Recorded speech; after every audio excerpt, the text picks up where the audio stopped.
Instant sambar பொடி சேர்க்காம அரைச்சு விட்ட கத்திரிக்காய் சாம்பார் இந்த மாதிரி செஞ்சு பாருங்க. மணக்க மணக்க சும்மா டேஸ்ட் செம்மையா இருக்கும். 3/4 கப் அளவுக்கு துவரம் பருப்பை குக்கருக்கு மாத்தி நல்லா கழுவி அலசிட்டு 3 கப் அளவுக்கு தண்ணி சேர்த்து 1 டீஸ்பூன் ஆயில் 1 டீஸ்பூன் மஞ்சள் பொடி சேர்த்து 3 விசில் விட்டு இறக்கிக்கோங்க. பேன்ல ஆயில் சேர்த்துட்டு ஜீரகம், குருமிளகு, கடலைப்பருப்பு, உளுத்தம்பருப்பு, மல்லி விதை, வரமிளகா, பெரிய வெங்காயம், கருவேப்பிலை சேர்த்து நல்லா வதக்கிக்கோங்க.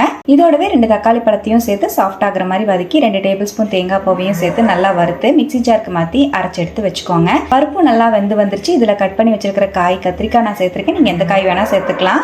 அரைச்ச மசாலா ஒரு லெமன் சைஸ் அளவுக்கு புளியை கரைச்சி சேர்த்து நல்லா மிக்ஸ் பண்ணி விட்டுட்டு தேவையான அளவுக்கு சாம்பாருக்கு தண்ணி சேர்த்து மீடியம் ஃபிளேம்லயே கத்திரிக்காய் வேகிற அளவுக்கு நல்லா கொதிக்க வச்சுக்கோங்க. நல்லா இந்த அளவுக்கு கொதி வந்ததுக்கு அப்புறம் கத்திரிக்காய் நல்லா வெந்துருச்சான்னு செக் பண்ணிட்டு உப்பு சேர்த்துக்கோங்க. தேவையான அளவுக்கு உப்பு சேர்த்து நல்லா மிக்ஸ் பண்ணிட்டு இறக்கி வச்சுட்டு தாளிப்புக்காக ஆயில், கடுகு, வெந்தயம், பெரிய வெங்காயம், கருவேப்பிலை சேர்த்து நல்லா வதக்கி ஒரு 5-6 வரமிளகாயும் சேர்த்து நல்லா வதக்கி தாளிப்பு சாம்பாரோட கொட்டி ஒரு 2 நிமிஷம் மட்டும் அடுப்புல வச்சுக்கோங்க ஸ்லோ ஃபிளேம்ல. கடைசியா பெருங்காயப்பொடி 1 டீஸ்பூன் அளவுக்கு நாட்டு சக்கரை சேர்த்து நல்லா மிக்ஸ் பண்ணிட்டு மல்லித்தலையையும் சேர்த்து நல்லா கலந்து சுட சுட இட்லி, தோசை, பொங்கல், வடை எல்லாத்தோடையும் வச்சு சாப்பிட்டு பாருங்க. செம்ம அல்டிமேட்டா இருக்கும்.